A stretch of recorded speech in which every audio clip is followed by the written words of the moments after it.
नमस्कार दोस्तों, स्वागत है आप सभी का यूपीएससी सिंप्लीफाइड में। दोस्तों, I welcome you back to our monthly ritual that is current affairs discussion. आज हमारी चर्चा होने वाली है करंट अफेयर्स फॉर नवंबर 2025, जहां पे हम लोग स्पेसिफिकली साइंस एंड टेक्नोलॉजी जुड़ी हुई करंट अफेयर्स की डिस्कशन करेंगे। तो बिना किसी देरी के चलिए शुरुआत करते हैं। You know that every month we divide the topics into different segments. पहले हम लोग स्पेस से जुड़ी हुई खबरें डिस्कस करते हैं, उसके बाद health and biotechnology, then we move towards defense, IT and miscellaneous topics। आज भी हम लोग उसी तरह से हमारे डिस्कशन में प्रोसीड करेंगे। चलिए शुरुआत करते हैं, but before that I request all of you to follow this channel, subscribe to UPSC Simplified and also like and share the videos. ठीक है, let's move towards the first news of the day. पहली खबर है जी set 7R के बारे में, बहुत ही जरूरी खबर है ये। GSAT 7R was launched in November 2025। एक बहुत ही इंपॉर्टेंट जो फैक्ट है इसके बारे में, अभी तक का हमारे देश का सबसे हेवीएस्ट सैटेलाइट जो हम लोगों ने लॉन्च किया है वो GSAT 7R ही है। It is the most heaviest and the most advanced multi band military communication satellite.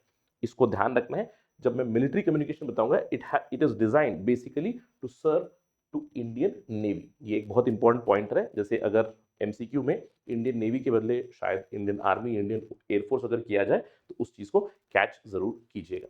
तो GSAT 7R इसका दूसरा नाम है CMS-03 satellite also. It was approximately 4400, to be very precise 4410 KG का ये सैटेलाइट है, अभी तक का सबसे हैवीएस्ट। आप लोगों के साथ मैंने क्लास में जरूर चर्चा की होगी, जहां पे मैंने आपको LVM-3 के बारे में बताया होगा, GSLV Mark 3 के बारे में। उसका जो मैक्सिमम कैपेसिटी हम लोगों ने चर्चा की थी 4000 KG to the geo orbit या फिर जियो सिंक्रोनस ऑर्बिट। यहाँ पे आपको ध्यान रखना है, this is LVM Mark 5, very important. LVM Mark 5 यानी कि उससे भी एडवांस्ड है, जिसको हम लोग बाहुबली कहते हैं। Right, it has been nicknamed as Baahubali क्योंकि बहुत हैवी सैटेलाइट से कैरी कर सकता है। Now it carried the GSAT 7R satellite which is 4410 kg, अभी तक का heaviest, and it inserted into the geosynchronous transfer orbit. अगर हम लोग इसकी कुछ टेक्निकल स्पेसिफिकेशंस देखें और सिग्निफिकेंस देखें, ध्यान रखना है GSAT 7R it is military communication satellite. इसने रिप्लेस किया है GSAT 7 को, जिसका नाम रुक्मणी था। Again that was also military communication satellite only, लेकिन इसकी खासियत यह है कि it carries multi band communication transponders, यानी कि ultra high frequency for long range communication, S band, C band, बहुत सारी फ्रीक्वेंसी का ट्रांसपॉन्डर ये कैरी करता है, and it can communicate over a wide range of frequencies.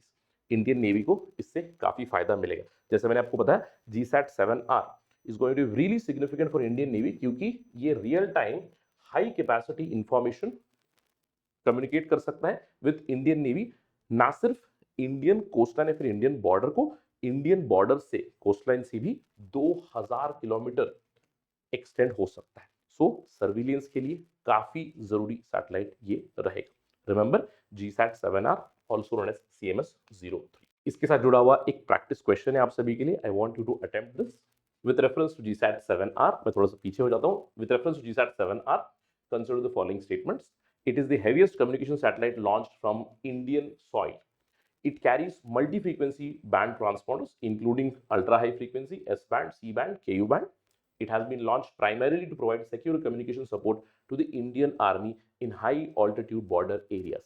आपको बताना है इनमें से कौन से या फिर स्टेटमेंट्स करेक्ट है। ऑप्शंस दिए गए, do put the answer in the comment section. Let's see how you fair. Okay, I hope you have attempted it. चलिए अगली खबर पे चलते हैं। अगली खबर है विक्रम 1 के बारे में। विक्रम 1 इंडिया का प्राइवेट सेक्टर का एक लॉन्चर है, और रिसेंटली नवंबर 2025 में Indian prime minister Modi has unveiled this launcher Vikram 1। Vikram 1 Skyroot Aerospace company का है। Skyroot Aerospace is based in Hyderabad. Vikram is named after doctor Vikram Sarabhai, who is considered as the father of Indian space programme. अब अगर ये इस development को देखें, this is one of the major developments for our country, क्योंकि आप जानते हो हम लोग धीरे धीरे प्राइवेट सेक्टर को बढ़ावा देने की कोशिश कर रहे हैं। अलग अलग प्राइवेट सेक्टर कंपनीज आ चुकी हैं। Skyroot Aerospace is there, Agnikul is there, Agnikul Cosmos, there is Adani Aerospace, different companies are coming up, जिसमें Skyroot has got a lead because it has its own launcher और इसको अनवेल किया गया। ध्यान रखना है Vikram 1 is primarily designed to launch satellites, बहुत ज्यादा वेट के सैटेलाइट लॉन्च नहीं कर पाएगा और लो अर्थ ऑर्बिट में ही ये भेज पाएगा। It is design to send multiple satellites into various orbits including low earth orbit and sun synchronous orbit around 850 kilometre के आसपास। अब ये क्या प्रोवाइड करना चाहता है? It wants to provide reliable cost effective satellite launches for private sector as well as even government की तरफ से भी इनको सैटेलाइट्स दिए जा सकते हैं। अब ये जो रॉकेट है it has the capability of carrying 350 kg into the low earth orbit and 260 kg into the sun synchronous orbit। ठीक, अब इसकी टेक्निकल स्पेसिफिकेशन जब हम लोग देखेंगे, I want you to remember Vikram 1 is 4 stage rocket. 4 stage rocket है जहां पे 3 सॉलिड स्टेजेस हैं और जो आखिरी स्टेज है it is a liquid fuelled stage.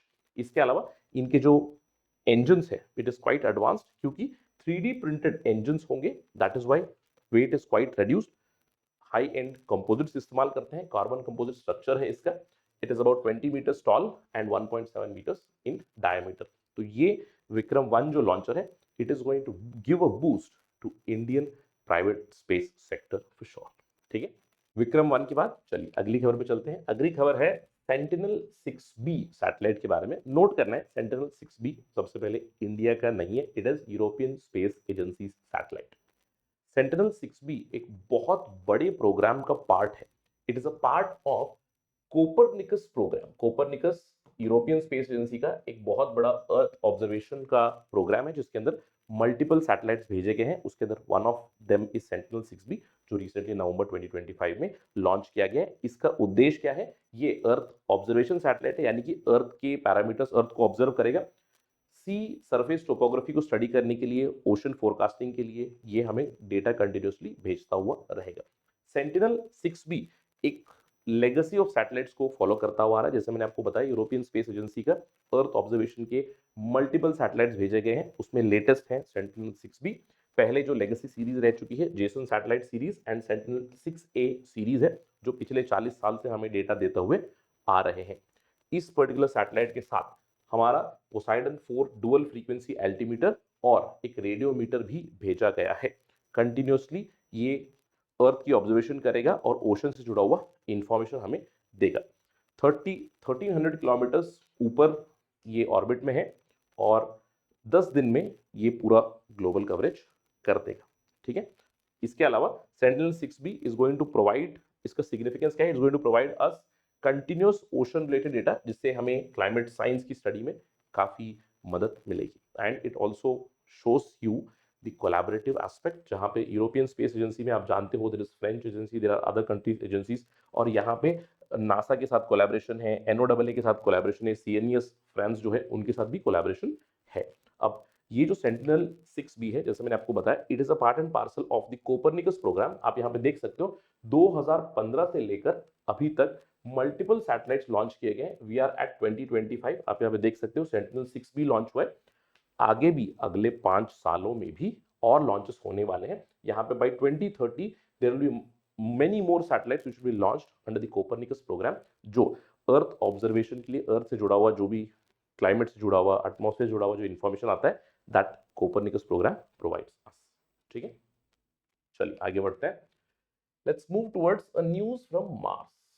Recently Mars पे जो नासा का रोवर गया है, you know Perseverance rover is already there on Mars, it is at the Jezero crater.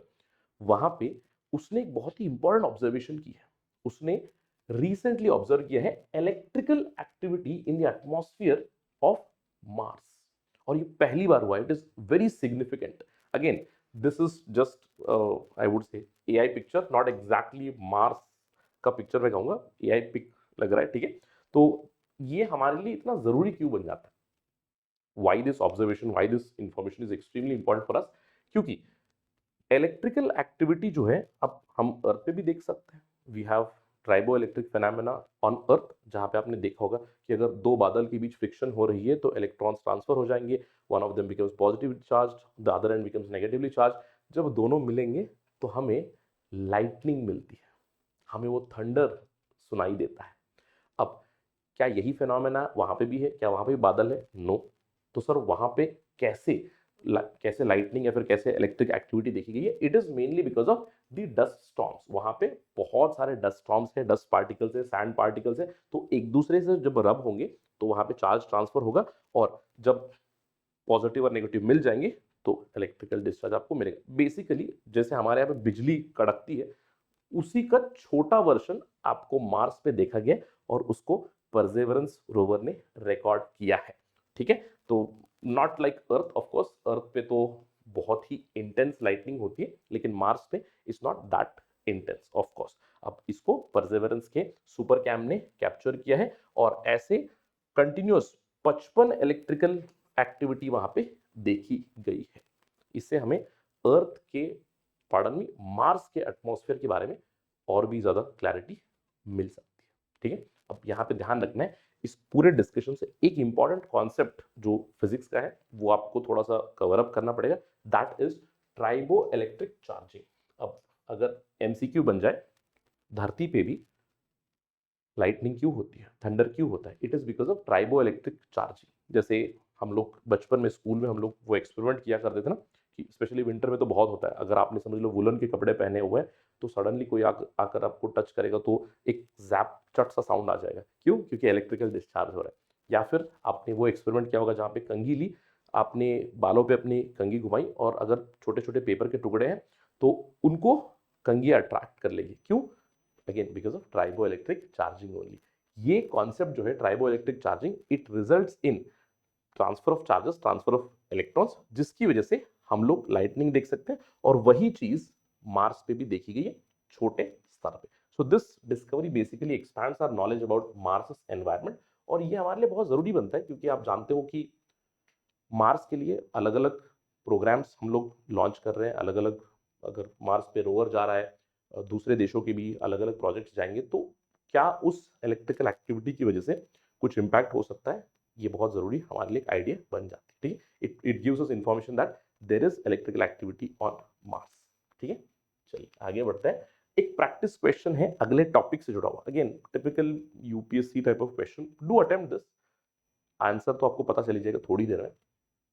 recently seen in news, it's not use, it's actually news, ये कैसे गलत हो गया? ठीक है, recently seen in news, a radio galaxy is best defined as a normal spiral galaxy whose star emits strong visible and infrared radiation, a galaxy that emits exceptionally strong radio waves, often from large jets and lobes powered by central supermassive black hole, a dwarf galaxy that orbits a larger galaxy and reflects its radio emissions, a galaxy composed mainly of ionized gas clouds that absorb radio waves rather than emit them. अभी फिलहाल आपका, अगर आपको लग रहा है मुझे पता नहीं है, तो आई वुडंट जज यू, क्योंकि करंट अफेयर्स का टॉपिक है, बट थोड़ा सा मुझे लगता है कि अगर पता भी नहीं है ना, तो आई थिंक आप ऑप्शंस को देख, maybe you can go for some sort of educated guess. नाम अगर आप डिसाइफर करोगे, रेडियो गैलेक्सी मतलब it is some sort of a galaxy, और ये जो रेडियो टर्म एक थोड़ा सा गिव अवे होना चाहिए। ठीक है, रेडियो अटेम्प्टेड। चलिए जानते हैं रेडियो गैलेक्सी क्या है। नवंबर 2025 में इंडिया की researchers, they made headlines when they discovered और when they found out about twin radio galaxies. ठीक है, दो रेडियो गैलेक्सीज के बारे में इंफॉर्मेशन हमें दी गई। तो रेडियो गैलेक्सी है क्या? जैसे मैंने आपको बताया, अगर समझ लो आप मुझसे पूछोगे सर अगर इसको एजुकेटेड गेस करना है तो कैसे करोगे? गैलेक्सी तो है, रेडियो मतलब it emits radio waves, more of radio waves. जैसे व्हाट इज अ गैलेक्सी? आप जानते हो गैलेक्सी इज अ क्लस्टर। जैसे हमारी गैलेक्सी है मिल्की वे, हम लोग आकाश गंगा कहते हैं, उसके अंदर क्या है? उसके अंदर तारे हैं। तो बहुत ज्यादा आपको विजिबल लाइट होगी, या फिर विजिबल रेंज में विजिबल स्पेक्ट्रम आपको रिलीज होगा, विजिबल स्पेक्ट्रम हम लोग डिटेक्ट कर सकते हैं। लेकिन रेडियो गैलेक्सी वो है जहां पे बहुत ज्यादा इंटेंस रेडियो वेव वो एमिट करता है। That is the basic idea. ठीक है, यानी कि आपका जो विजिबल लाइट एमिशन है उससे भी कई गुना ज्यादा आपका रेडियो एमिशन होगा। Now that becomes a radio Galaxy.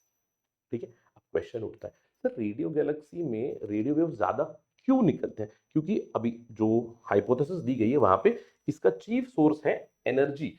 Energy which comes in form of jets. Jets के फॉर्म में एनर्जी आती है कहां से? गैलेक्सी के सेंटर से। गैलेक्सी के सेंटर एक्टिव गैलेक्टिक न्यूक्लियर जो है वहां पे आपको super massive black hole activity मिलेगी, जिससे बहुत ज़्यादा इंटेंस रेडियो वेव्स एमिट कर रहा है वो गैलेक्सी। ठीक है, ध्यान रहेगा। अब यहाँ पे आपको देखना है कि most radio galaxies they display two large symmetrical lobes on either side, जिसको अगर हम लोग उसके न्यूक्लियर के दो साइड्स में आपको लोब्स मिलेंगे और उनसे एनर्जी जेट्स में आएगी। साइज क्या होगा, इन गैलेक्सीज का साइज हमारे मिल्की वे से बहुत बड़ा होगा। That is why they are emitting huge amount of radio waves. ठीक है, इसके अलावा अगर हम लोग रेडियो गैलेक्सीज की बात करें, दो कैटेगरीज की रेडियो गैलेक्सीज मिलती है। ब्रॉड लाइन रेडियो गैलेक्सीज, जहां पे आपको ऑप्टिकल एमिशन भी बहुत ब्रॉड मिलेगा, यानी कि बहुत ही ब्रॉड स्पेक्ट्रम में एमिट करेगा, ज्यादा रेडियोस करेगा लेकिन विजिबल स्पेक्ट्रम में भी करेगा। और नैरो लाइन रेडियो गैलेक्सी है जहां पे आपको नैरो एमिशन मिलेगा इन दी ऑप्टिकल रीजन। ठीक है, इसके अलावा कुछ एग्जांपल्स हैं रेडियो गैलेक्सीज के। सिग्नस ए है, it is very well known for radio lobes. Messier 87 है, सेंटोरस ए है। सर क्या मुझे इसको याद रखना है? No, there is no need. हाँ, अगर समझ लो सवाल एंटिसिपेट करना है तो रिसेंटली हर्ड इन न्यूज और seen in news, Cygnus A, Messier, Centaurus, ये क्या है? चार ऑप्शन बनाए जा सकते हैं, आपको सही जवाब ढूंढना है रेडियो गैलेक्सीज। ठीक है, अब सर ये जो स्टडी है, ये जो रिसर्च हुई है, व्हाई इज इट सिग्निफिकेंट, ये हमारे लिए बहुत जरूरी क्यों है? क्योंकि रेडियो गैलेक्सीज जो स्टडी हम लोग करेंगे तो हमें गैलेक्सीज के एवोल्यूशन के बारे में अंडरस्टैंडिंग और भी हमारी क्लियर होती हुई जाएगी। हमें पता चलेगा कि जो सुपरमैसिव ब्लैक होल्स होते हैं उनके स्ट्रक्चर के बारे में, उनके कैरेक्टरिस्टिक के बारे में, and how they emit huge amount of radio waves, ये हमें पता चल जाता है। ठीक है, that is the importance of this research. चलिए अगली खबर में चलते हैं। ESCAPADE mission, again not ISRO mission, it is mission by NASA. ये एक लो कॉस्ट नासा का मार्स मिशन है अंडर द प्रोग्राम सिंप्लेक्स। इसके अंदर दो सैटेलाइट्स या फिर दो स्पेसक्राफ्ट्स में कहूंगा लॉन्च किए गए। एक है ESCAPADE Blue and other one is ESCAPADE Gold. इसका उद्देश्य है कि ये मार्स के मैग्नेटोस्फीयर को स्टडी करे और कैसे मार्स का मैग्नेटोस्फीयर की वजह से वहां पे एटमॉस्फेयर नहीं है, फिर एटमॉस्फेयर वहां से एस्केप हो चुका है। जैसे आप जानते हो अर्थ का मैग्नेटोस्फीयर है, अर्थ के इर्द गिर्द बहुत ज्यादा मैग्नेटिक फील्ड आपको मिलेगी। सर क्या मार्स के इर्द गिर्द भी मैग्नेटिक फील्ड मिलेगी? The answer would be no. हाँ, ऐसा नहीं कि एक परफेक्ट मैग्नेटोस्फीयर आपको मिलेगा, लेकिन वहां पे you do not have a full fledged magnetosphere like Earth. ठीक है, इसको लॉन्च किया गया था नवंबर में on Blue Origin's New Glenn rocket Cape Canaveral से, और ये मार्स में के ऑर्बिट में इंसर्ट हो जाएगा 2027 तक। तो उसके बाद हमें डेटा आने लगेगा। अब आपको बस ये जानना है कि जैसे अर्थ पे हमारा मैग्नेटोस्फीयर है, लेकिन मार्स पे दे डोंट, और Mars doesn't have a complete magnetosphere, it's some sort of hybrid magnetosphere, जहां पे आपको आपको वो magnetosphere it is not able to hold the atmosphere also together. Atmosphere stripping हो चुका है मार्स में। ठीक है, अब एस्केपेड जो है दो स्पेसक्राफ्ट उसके हैं, spacecraft again blue and gold. तो ये दोनों कंटिन्यूसली 3D मैपिंग करेंगे। They will provide a 3D map of the plasma, plasma flows, the fields and the particles that form the magnetosphere of Mars. ठीक है, again how this will help, it will help us in understanding how Mars' magnetic field is, वहां पे क्यों उसका magnetic field वहां पे week है, magnetosphere week है, कैसे सोलर विंड्स इंपैक्ट करते हैं, ये सारी चीजें हम लोग स्टडी कर सकते हैं। डेटा कब से मिलने लगेगा? डेटा हमें मिलने लगेगा 2027 के बाद। ठीक है, इसके अलावा एस्केपेड मिशन जो स्पेसक्राफ्ट जा चुके हैं ब्लू और गोल्ड, वो अपने साथ इलेक्ट्रोस्टैटिक एनालाइजर्स लेकर जा चुके हैं, मैग्नेटोमीटर्स लेकर जा चुके हैं मैग्नेटोस्फीयर की स्टडी करने के लिए। Langmuir probes they have taken with them, and of course camera which can take pictures in visible and infrared range. तो ये वो साथ में लेकर गए हुए हैं। तो काफी एक्सटेंसिव डेटा हमें मिलेगा आफ्टर 2027। तो चलिए अगले टॉपिक पे चलते हैं। मैं कहूँगा अगले सेक्शन में चलते हैं। Now we are beginning the discussion of biotechnology and health. सबसे पहला टॉपिक है NexCAR 19। I am quite sure कि आप सभी को याद होगा, इसको हम लोग पहले भी डिस्कस कर चुके हैं, लेकिन अभी ये चर्चा क्यों हो रही? क्योंकि हाल ही में नवंबर 2025 में prime minister Modi dedicated 3 important scientific breakthroughs to the country. उसमें एक है क्यूसिप, दैट इज इंडिया का ओन क्वांटम सिक्योरिटी चिप। दूसरा 25 qubit QPU quantum processing unit, इसको भी डेडिकेट किया देश को। और नेक्सकार 19 जो अभी तक की अफोर्डेबल कार टी थेरेपी या फिर कार टी ट्रीटमेंट एक रेजिमेन है विच हैज बीन अनवेल्ड और been given to Indians. Last year, मैं कहूँगा last year would not be very correct, 2023 में IIT बॉम्बे की इंक्यूबेटेड कंपनी जो है इम्यूनो अडॉप्टिव सेल थेरेपी, इन्होंने एक CAR T therapy, CAR T treatment regiment develop की, जिसको ऑलरेडी इंडिया का जो रेगुलेटर है CDSCO, central drug standards control organisation, इन्होंने अप्रूव कर दिया है। और ये in comparison to other CAR T therapies जो दूसरे देशों में है, यहाँ पे अप्रोक्सीमेटली मैं कहूँगा ऑलमोस्ट 1/10 आपको रकम में या फिर 1/10 राशि में ये कंप्लीट हो जाएगा ट्रीटमेंट जो रेजिमेन है। Still it cost pretty high, somewhere around 20 to 40 lakh, but again this is indigenously developed car T therapy. अब हमें समझना है कि एग्जैक्टली ये करता क्या है। नेक्सकार 19 जो है ये एक तरह का टेक्निक है, एक तरह का प्रिस्क्रिप्शन है, जहां पे हम लोग बी सेल लिम्फोमा और लिम्फोब्लास्टिक ल्यूकेमिया जो होता है, यानी कि जो ब्लड कैंसर होता है, उसको रोक सकते हैं, फिर उससे लड़ सकते हैं। कैसे? पेशेंट जो होगा उसकी वाइट ब्लड सेल WBC ली जाएगी, उस WBC में कुछ बदलाव किया जाएगा, उस WBC में नए जीन्स ऐड किए जाएंगे, यानी कि जो टी सेल रहेगा, टी सेल्स को हम लोग थोड़ा सा बदलेंगे, जहां पे हम लोग कुछ रिसेप्टर्स यानी कि कुछ स्पेसिफिक प्रोटीन प्रोड्यूस करने वाले जीन्स उसमें डालेंगे, ताकि वो इस पर्टिकुलर कैंसर को आइडेंटिफाई करे और टी सेल उसको खत्म करे। That is the basic idea. अब ये जो पूरा नेक्सकार 19 है, it comes under the CAR T therapy only. Car T therapy क्या है? सिंपल लैंग्वेज में फिर से रिपीट कर देता हूँ, इट्स अ रेवोल्यूशनरी थेरेपी, जहां पे हम लोग टी सेल जो है, पेशेंट का टी सेल, आप जानते हो हमारे इम्यून सिस्टम में दो तरह के सेल्स होते हैं ब्रॉडली। बी सेल जो एंटीबॉडी प्रोड्यूस करते हैं, I write it here, B cell antibody produce करता है, और टी सेल इन्फेक्टेड सेल्स को खत्म करता है। अब सर अगर टी सेल इन्फेक्टेड सेल को खत्म कर रहा है तो कैंसर को भी खत्म करना चाहिए। यस, लेकिन अगर कैंसर हो गया तो your immune system is not able to identify that cancerous cell as a bad cell. तो हम लोग क्या करते हैं, कार टी थेरेपी में पेशेंट का टी सेल हम लोग एक्सट्रैक्ट करेंगे, एंड ऑफ कोर्स जो कैंसर है उस कैंसर को भी हमें स्टडी करना पड़ेगा, क्योंकि उस कैंसर को आइडेंटिफाई करने के लिए उसका जो एंटीजन है वो हमें आइडेंटिफाई करना पड़ेगा, जो भी कैंसर न्यू एंटीजन से वी हैव टू आइडेंटिफाई। और इस टी सेल में हम बदलाव लाएंगे, चेंज करेंगे, एक नया जीन ऐड करेंगे, जिससे वो उस पर्टिकुलर एंटीजन को पहचाने। This is the entire procedure. जैसे पेशेंट से आपने टी सेल एक्सट्रैक्ट किया, उस टी सेल में आपने बदलाव किया ताकि वो काइमेरिक एंटीजन रिसेप्टर प्रोड्यूस करे। तो जब टी सेल आएगा, उस टी सेल के ऊपर यह काइमेरिक एंटीजन रिसेप्टर प्रोटीन जो कैंसर सेल को आइडेंटिफाई करेगा, इसको हम लोग मल्टीप्लाई करेंगे, मिलियंस बनाएंगे और वापस पेशेंट की बॉडी में इंट्रोड्यूस कर देंगे। That is the CAR T therapy. ठीक है, चलिए अगली खबर पे चलते हैं। इनफैक्ट अगली खबर पे जाने से पहले एक छोटा सा क्वेश्चन है, again typical UPSC kind of question. In the context of recent advances in medical biotechnology in India, Birsa 101 refers to what?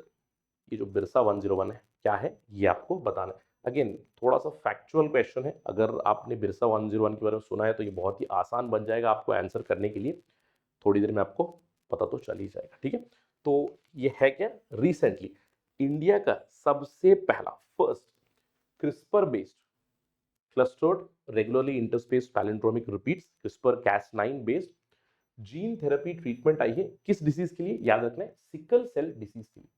Sickle cell anaemia भी हम लोग कहते हैं, उसको ट्रीट करने के लिए ये आ चुका है। और आप जानते हो कि हमारे देश में सिकल सेल एनीमिया फिर सिकल सेल डिसीज का इंसिडेंस बहुत ज़्यादा है, स्पेशली सेंट्रल इंडिया में, ट्राइबल पॉपुलेशन में सेंट्रल इंडिया में बहुत ज़्यादा केसेस आपको मिलेंगे ऑफ सिकल सेल एनीमिया। तो इससे लड़ने के लिए अभी एक ट्रीटमेंट रेजिमेन आ चुका है। तो Birsa 101 is a CRISPR-Cas9 x Vivo gene therapy. ठीक है, एक्स वीवो जीन थेरेपी, जहां पे पेशेंट की blood cell, again it's not exactly like the CAR T therapy, क्योंकि कार टी में टी सेल निकालते हैं, यहाँ पे टी सेल नहीं है, जो ब्लड सेल है, ब्लड के जो स्टेम सेल है उसको निकालेंगे और उसमें थोड़ा सा एडिटिंग करेंगे। ठीक है, I won't call it CAR T because there is no T cell inward, there is a blood stem cell involved. ठीक, very similar concept, very similar idea. Okay, इसका जो नाम है it is named after the freedom fighter Birsa Munda. ठीक है, बिरसा मुंडा के नाम से डेडिकेट किया गया बिरसा 101। अभी बिरसा 101 में क्या होता है, जैसे मैंने आपको बताया, जो भी पेशेंट है उस पेशेंट का ब्लड लिया जाएगा। ठीक है, अब हम जानते हैं सिकल सेल एनीमिया क्यों होता है, या फिर सिकल सेल एनीमिया है क्या। Let me just show you. Sickle cell anaemia है क्या, पेशेंट के ब्लड में आपकी जो म्यूटेटेड जीन है HBB जो जीन है, वहां पे दो जगह पे म्यूटेशन हो जाती है, और इस म्यूटेशन की वजह से होता क्या है, हमारे जो नॉर्मल रेड ब्लड सेल्स है वो राउंड होते हैं, दे आर राउंड।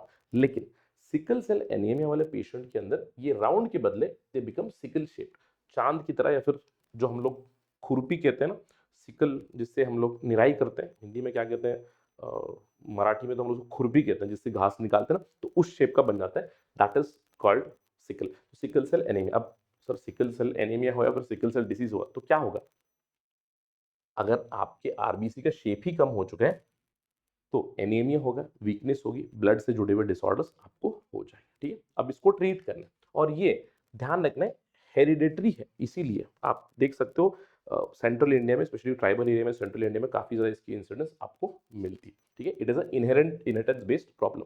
तो यहाँ पे पेशेंट का जो ब्लड स्टेम सेल होता है उसको आइसोलेट करेंगे, और इस ब्लड सेल के अंदर हम लोग बदलाव लाएंगे।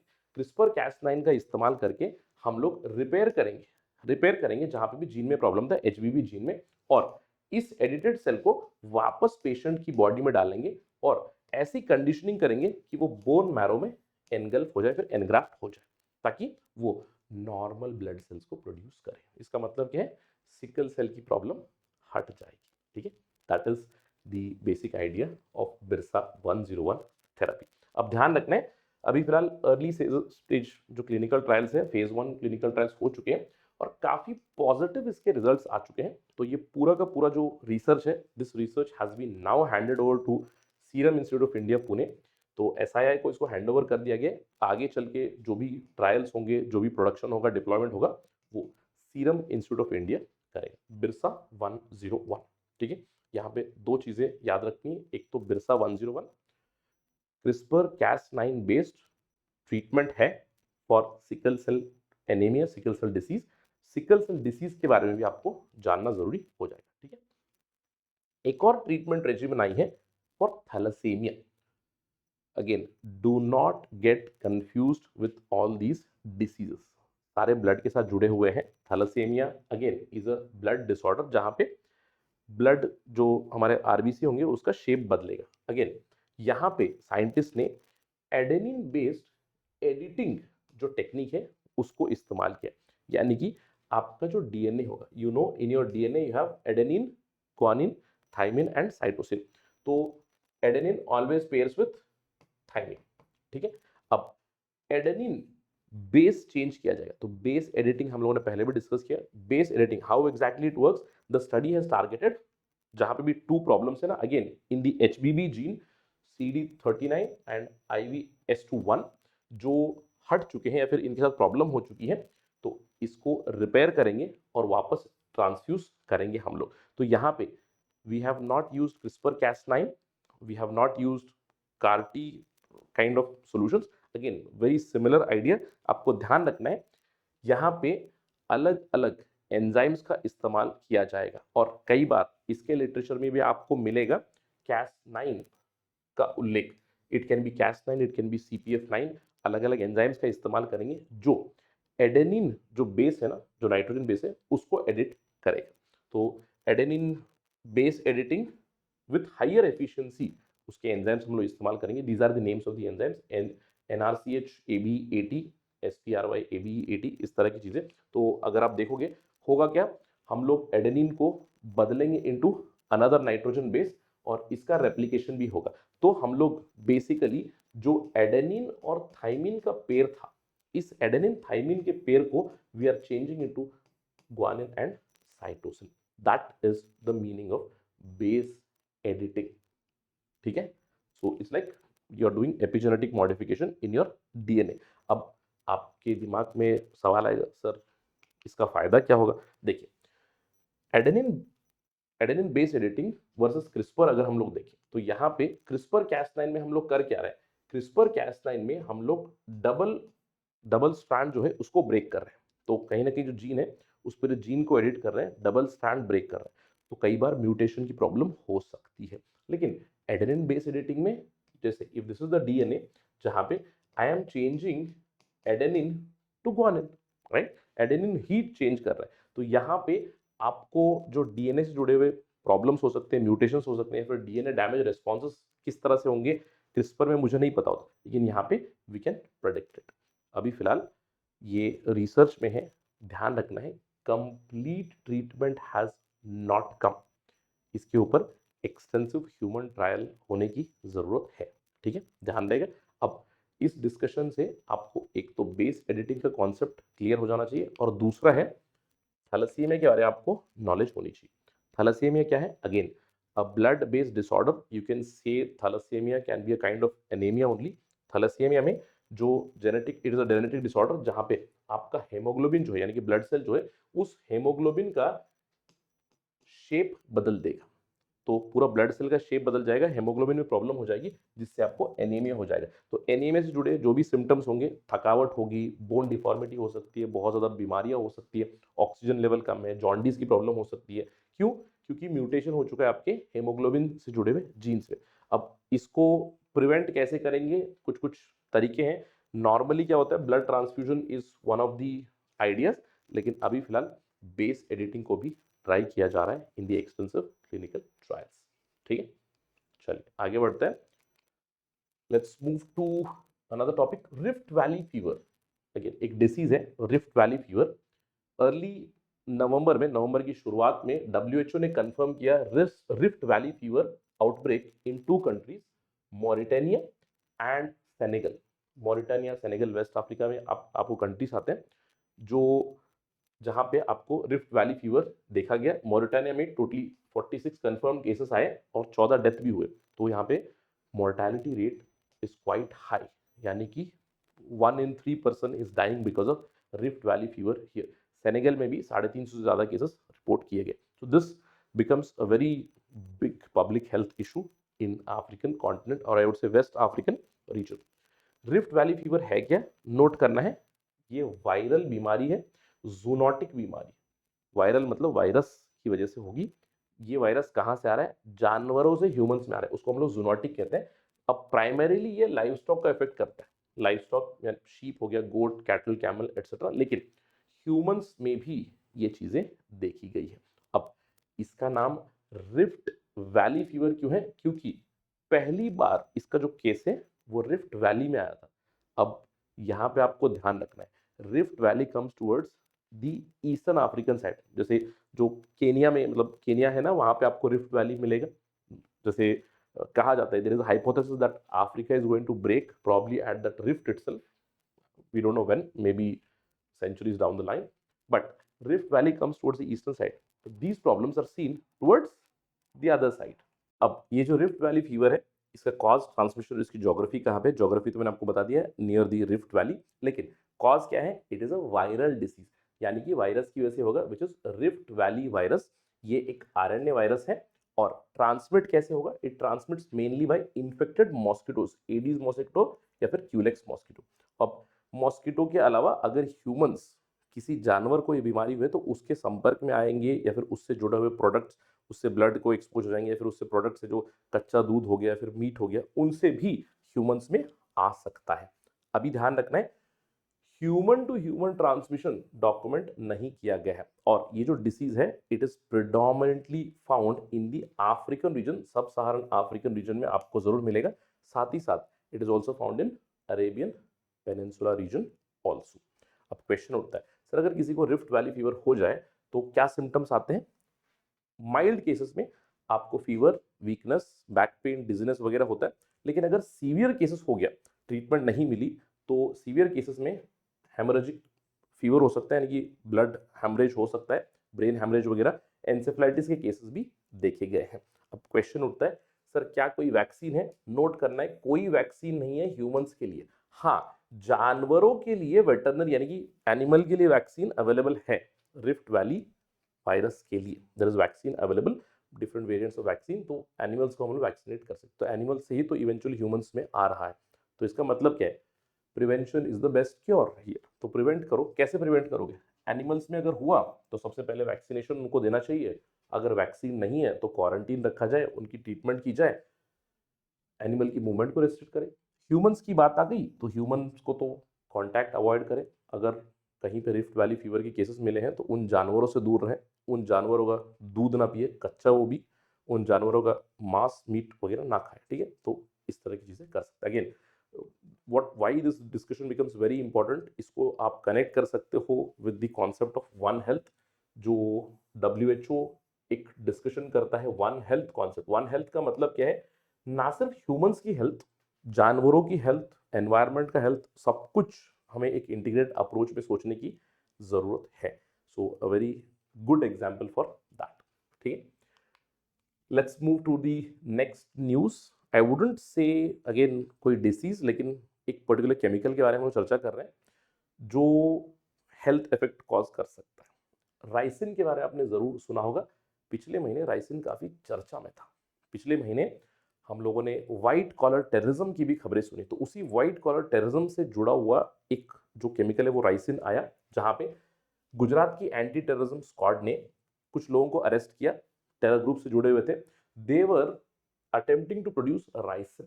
अब राइसिन क्या है, आपने कुछ कुछ मूवीज में जरूर देखा होगा, आई एम क्वाइट श्योर कि अलग अलग जो CID तरह की जो सीरीज होती है उसके अंदर कई बार राइसिन को आपने देखा होगा। Ricin is used as poison, it's a very toxic protein, lectin नाम है उसका।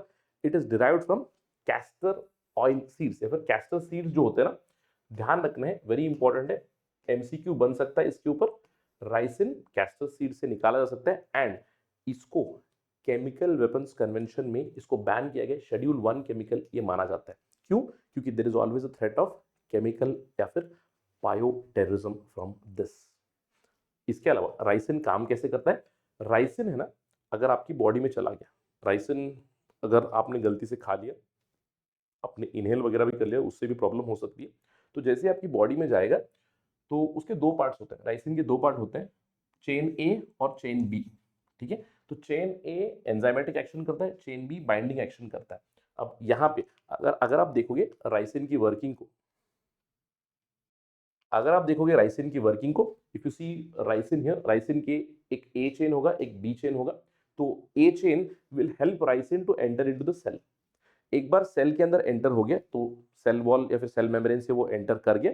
एक बार एंटर करने के बाद उसका जो बी चेन है ना, वो सेल में अलग अलग पार्ट से अटैच हो जाएगा और अल्टीमेटली वो क्या रोकेगा, वो राइबोसोम को इनएक्टिवेट कर देगा। और अगर सेल के अंदर राइबोसोम इनएक्टिवेट हो गया तो प्रोटीन प्रोड्यूस नहीं हो रहा है, सेल की तो डेथ हो जाएगी, इंसान की भी डेथ हो जाएगी। अब राइसिन की अगर हम लोग टॉक्सिसिटी और सिम्टम्स को देखें, जैसे मैंने आपको बताया राइसिन अलग अलग तरीके से आपकी बॉडी में जा सकता है। एक तो इंजेक्शन, आपने उसको खा लिया या फिर उसको इनहेल किया या फिर डायरेक्टली इंजेक्शन से भी हो सकता है। बहुत ही छोटी मात्रा में भी अगर आपकी बॉडी में चला गया, 5 से 20 मिलीग्राम पर केजी आपके वेट से अगर वो चला गया अंदर, तो वो बहुत ही खतरा पैदा कर सकता है, इनफैक्ट डेथ हो सकती है। सिम्टम्स वेरी करते हैं, कई बार उल्टियां होती है, डायरिया हो सकता है, पेट दर्द हो सकता है। अगर आपने उसको इनहेल किया है तो रेस्पिरेटरी सिस्टम में प्रॉब्लम हो सकती है, मल्टी ऑर्गन फेलियर भी हो सकता है। जनरली राइसिन इंट्रोड्यूस होने के बाद बॉडी में decent enough मात्रा में in few milligrams, death can also occur in 2 to 3 days। तो slow death is caused by ricin.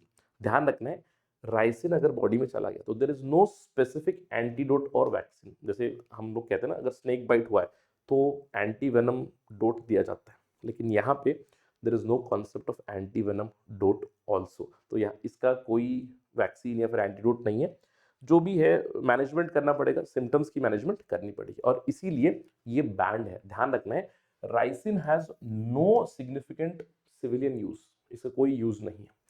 साथ ही साथ इसको शेड्यूल 1 में डाला गया है केमिकल वेपन्स कन्वेंशन के। नोट करना है क्यों ये इतना प्रॉब्लमेटिक बन जाता है, क्योंकि कैस्टर सीड तो आपको कहीं भी मिल जाएंगे, तो कैस्टर सीड से धीरे धीरे आप इसको प्रोड्यूस कर सकते हो। छोटे छोटे डोसेस में अगर इंट्रोड्यूस करें तो again it can not cause a very huge kind of a problem, but small scale पे टेरर अटैक जरूर किए जा सकते हैं। इनफैक्ट राइसिन, जैसे मैंने आपको बताया ना, अलग अलग सीरीज में आपने राइसिन से जुड़े हुए एपिसोड्स या फिर राइसिन से जुड़े हुए केसेस जरूर देखे होंगे। स्पाई लोग भी इसको इस्तेमाल करते हैं, असैसिनेशन एक्सेट्रा में स्पाइस ऑल्सो यूज इट। ठीक है, चलिए राइसिन के बाद लेट्स मूव टुवर्ड्स एल्प्राजोलैम। ठीक है, नवंबर 2025 में डीआरएन डायरेक्टरेट ऑफ रेवेन्यू इंटेलिजेंस ने बस्ट किया एक फैक्ट्री, एक बहुत ही छुप छुपा के प्रोड्यूस कर रहे थे ये पर्टिकुलर केमिकल गुजरात में। एक ऑपरेशन रन किया डीआरएन ने, ऑपरेशन व्हाइट कॉल्ड्रॉन। उस व्हाइट कॉल्ड्रॉन में एल्प्राजोलैम बहुत मात्रा में जब्त किया गया। अब ये एल्प्राजोलम है क्या? एक तरह का केमिकल है, आपको ध्यान रखना है, it is a short acting benzodiazepine. अगर आपने बेंजोडाइजापीन का नाम सुना है, इसको हम लोग प्रिस्क्रिप्शन ड्रग के तौर पे देते हैं। बेंजोडाइजापीन नॉर्मली जो साइकियाट्रिस्ट होते हैं ना, they sometimes subscribe, not subscribe, sometimes prescribe this particular drug. Sorry for the slip of tongue. Again इसका जो मेडिकल नेम है ज़ैनेक्स भी कहा जाता है, quite famous in United states of America. तो इट्स अ साइकोट्रोपिक ड्रग। अब ये जो एल्प्राजोलम है ये सेंट्रल नर्वस सिस्टम को डिप्रेस करता है। तो जनरली एंग्जाइटी डिसऑर्डर्स हो, पैनिक डिसऑर्डर हो, एंग्जाइटी से जुड़े हुए प्रॉब्लम्स अगर किसी को होना तो एल्प्राजोलम को प्रिस्क्राइब किया जाता है। It is a prescription drug only. लेकिन इस पर्टिकुलर फैक्ट्री में गुजरात में इसको मास प्रोड्यूस किया जा रहा था। There are no prizes for guessing किस लिए, ड्रग्स बनाने के लिए। अब इसके एडवर्स इफेक्ट क्या हो सकते हैं? अगर आप एल्प्राजोलम को ओवर यूज करो, अगर अनरेगुलेटेड इस्तेमाल हुआ, तो ये आपको ड्राउजीनेस देगा, डिजनेस देगा, दिमाग में चक्कर आएगी। और इसका मिसयूज बहुत ज्यादा होता है। अगर गलती से ज्यादा मात्रा में लिया गया तो it can cause memory problems, it can lead to seizures, respiratory problems also. और अगर गलती से एल्प्राजोलम अल्कोहल या फिर दूसरे ओपियम बेस्ड केमिकल से मिल जाए तो और भी इफेक्ट कर सकता है। जैसे मैंने आपको बताया, it is a prescription only drug. अब इसको क्यों इस्तेमाल किया जाएगा? जैसे इट कॉजेस यूफोरिया, तो it is considered as some sort of party drug also. तो प्रिस्क्रिप्शन ओनली ड्रग है। इंडिया में एनडीपीएस एक्ट 1985 के तहत इट इज बैंड सब्सटेंस, यानी कि its manufacture, sale and possession without a licence is criminal offence and this was a criminal offence itself. इसीलिए उस factory से एल्प्राजोलम को कैप्चर किया गया। ठीक है, let's move to the next news. Next news है एक पैथोजन के बारे में, बॉर्डेटेला होल्मेसी के बारे में। ठीक है, हाल ही में चंडीगढ़ में जो पीजीआईएमआर है उनकी एक स्टडी रिलीज हुई।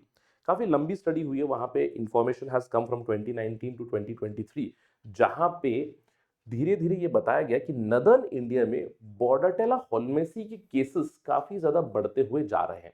अब ये क्यों जरूरी बनता है? अब ध्यान रखना है, नॉर्मली जो हमें प्रॉब्लम करता है ना, बॉर्डेटेला पर्टुसिस, ये एक बैक्टीरिया है जो पर्टुसिस देता है, जिसको हम लोग वूपिंग कफ भी कहते हैं।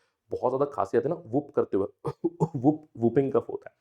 तो वूपिंग कफ के लिए तो हमारे पास वैक्सीन ऑलरेडी है, ये तो आपको पता ही होगा। हमारे यूनिवर्सल इम्यूनाइजेशन प्रोग्राम में पर्टुसिस के लिए वैक्सीन है। लेकिन इस पर्टिकुलर स्टडी ने बताया है कि बोराटेला होल्मेसी के केसेस बढ़ रहे हैं। Nearly 37% infections have come from Bordetella holmesii which mimics pertussis. अब इसका मतलब क्या है? देखो, सबसे पहले बोराटेला होल्मेसी एक ग्राम नेगेटिव बैक्टीरिया है जो नॉर्मली आपको रेस्पिरेटरी प्रॉब्लम्स देता है और काफ़ी इन्वेजिव प्रॉब्लम्स होती हैं। इससे बैक्टीरिया भी हो सकते हैं, बॉडी में बहुत ज़्यादा बैक्टीरिया की मात्रा बढ़ सकती है।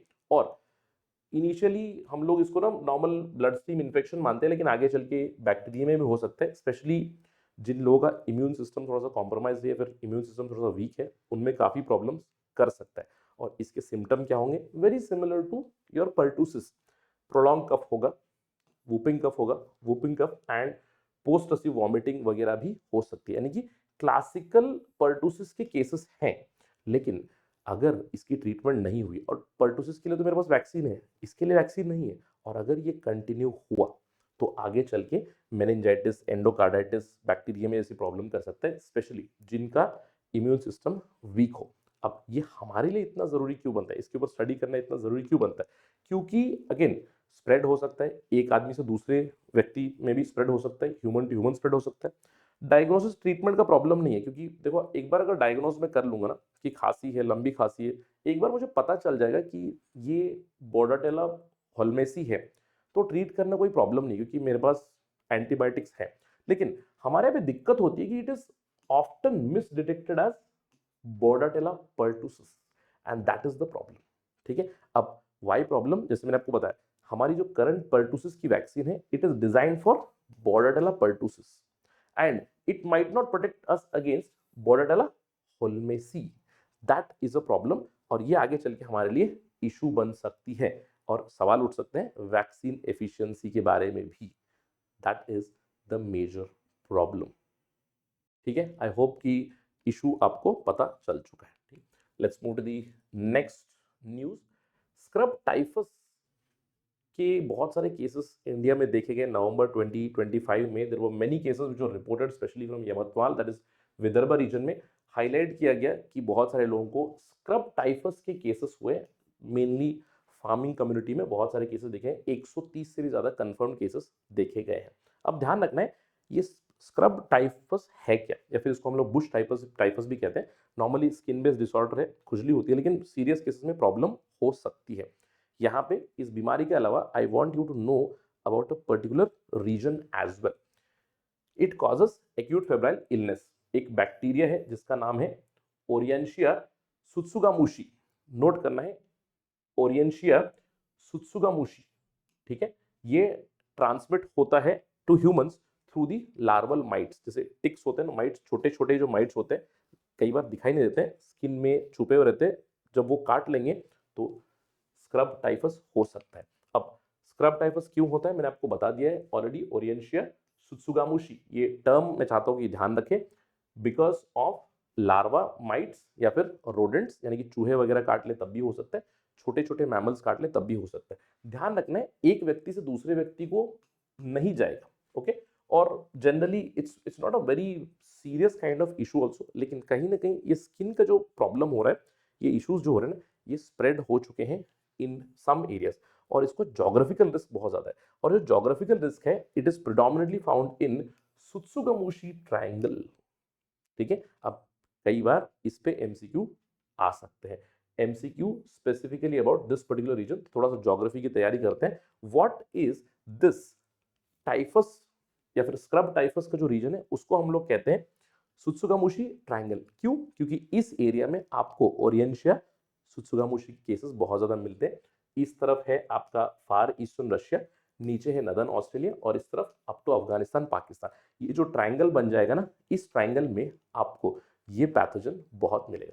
और अगर ये पैथोजन आपके बॉडी में पहुंच गया तो स्किन के लीजन्स करेगा। सबसे पहले तो स्पेसिफिकली जहां पे भी वो काटा है ना, वहां पे एक ब्लैक स्कैब बनेगा, फीवर आ सकता है, हेडेक हो सकता है, बॉडी पेन, माइल्जिया, कफ वगैरह हो सकता है। बहुत ही सीवियर केसेस में आपको निमोनिया, मेनिंजाइटिस, ऑर्गन फेलियर भी हो सकता है। फेटालिटी रेट विदाउट ट्रीटमेंट, अगर अब दिख तो जाएगा ना, जैसे ही काटेगा तो स्किन पे तो दिख ही जाएगा, तो कोई ना कोई ट्रीटमेंट तो हम लोग ले लेंगे, क्योंकि बैक्टीरिया है तो एंटीबायोटिक्स विल वर्क। लेकिन अगर ट्रीटमेंट नहीं दी गई तो fatality rate can reach up to 30% also. ठीक है, ट्रीटमेंट क्या है? You have many antibiotics, doxycycline चल जाएगा, एजिथ्रोमाइसिन चल जाएगा। बहुत ही सीवियर केसेस में रिफाम्पिसिन भी दिया जाता है रेजिस्टेंट केसेस में। Remember, there is no vaccine. सबसे बेस्ट है कि प्रिवेंशन करें। मतलब कहाँ पे हो रहा है, नाम से पता चला, स्क्रब मतलब जहाँ पे बुशेस है, जहाँ पे छोटे छोटे पेड़ है ना, वहाँ पे जो छोटे छोटे कीड़े होंगे उससे थोड़ा दूर रहे, मतलब प्रोटेक्ट करें, है ना। श्रब्स के पास ना जाए, अगर जा भी रहे हैं तो प्रोटेक्टिव क्लोथिंग वगैरह पहन के जाए, और कम्युनिटी में थोड़ा सा अवेयरनेस लाए, तो we can manage scrub typhus. Okay, let's move ahead. Global virus network, again बहुत ही फैक्चुअल न्यूज़ है। नवंबर 2025 में पहली बार ग्लोबल वायरस नेटवर्क जो है, इसने पैंडेमिक प्रिपेयर्डनेस के लिए रिसर्च ग्रांट दिया है। $160,000 का ग्रांट दिया है अलग अलग साइंटिस्ट को अक्रॉस 4 डिफरेंट कॉन्टिनेंट्स। ठीक है, अब ये जो GVN है, global virus network, it becomes very important. It is international non profit coalition.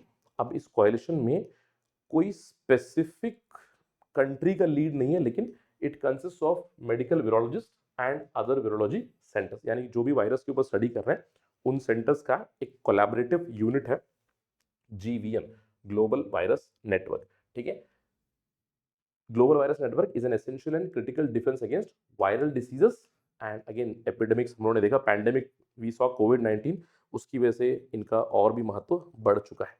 As I told you, it's not exactly person oriented, yes virologist are involve, लेकिन जो virology के centres हैं they are also partners. India में भी अगर मैं गलत नहीं हूँ तो there is a virology centre in Manipal, it comes in Karnataka. अगर आपने मणिपाल का नाम सुना है तो वहां का जो वीरोलॉजी सेंटर है it is a partner in GVN। ठीक है, चलिए आगे बढ़ते हैं। Auramine, again a very factual information. Auramine सवाल अगर एंटिसिपेट करना है तो we can expect MCQ, auramine क्या है, या फिर ऑरामीन की कैरेक्टरिस्टिक हम लोगों ने किस सेंस में सुनी है। इसको फूड अडल्ट्रेंट करके इस्तेमाल किया जा रहा है। फूड में तो ऑरामीन का कोई काम ही नहीं होना चाहिए, लेकिन रिसेंटली फसाई की सर्विलेंस में देखा, food safety and standard authority of India, इनकी सर्विलेंस में देखा गया कि ऑरामीन जो है एक बैंड इंडस्ट्रियल पाउडर है, फिर डाई है, जो खाने में मिला है, जो स्पाइसेस में मिला है, स्ट्रीट फूड में मिला है, हल्दी वगैरह में मिला हुआ है। This is a problem. In fact India में फूड सेफ्टी से जुड़ा हुआ बहुत बड़ा इशू है। ठीक है, और ये जो ऑरामीन है it is basically diarylmethane. ठीक है, और usually it's called auramine O, क्योंकि थोड़ा सा ऑरेंजिश येलोइश कलर दिखाई देता है। It gives synthetic yellow fluorescent dye, और इसको हम लोग लैब में इस्तेमाल करते हैं जनरली, लेकिन ये हमें खाने में मिला है। ठीक है, it is insoluble in water but soluble in organic solvents. Again auramine O is largely used in microbiology, इसलिए ट्यूबरक्लोसिस की टेस्ट में ये एक रिएजेंट के तौर पे इस्तेमाल किया था, लेकिन इंडिया में ये अलग अलग खाने में मिला है, स्ट्रीट फूड में, फसाई की सर्विलेंस में कुछ इस कलर का दिखाई देता है। तो ऑरामीन फूड अडल्ट्रेशन अगर हो जाए और अगर रिपीटेड मात्रा में आप उसको कंज्यूम करो तो आपकी किडनी पे इम्पैक्ट हो जाएगा, लिवर प्रॉब्लम हो सकती है, आई इरिटेशन हो सकती है, और लंबे समय में अगर ऑरामीन आपके बॉडी में इंट्रोड्यूस होता रहा तो यूरिनरी ब्लैडर हो सकता है। सो ऑरामीन इज अ कार्सिनोजन, आपको ध्यान रखना है, it is a carcinogen, it can cause cancer to you. ना सिर्फ ह्यूमंस के लिए प्रॉब्लम है, एक्वेटिक एनिमल्स के लिए प्रॉब्लम हो सकता है, इसीलिए इसके डिस्चार्ज की भी रूल्स रेगुलेशन बनी हो, पानी में इसको डिस्चार्ज नहीं करते। एक्वेटिक ऑर्गेनिजम्स में भी ये पोटेंशियल लॉन्ग टर्म प्रॉब्लम्स कर सकता है।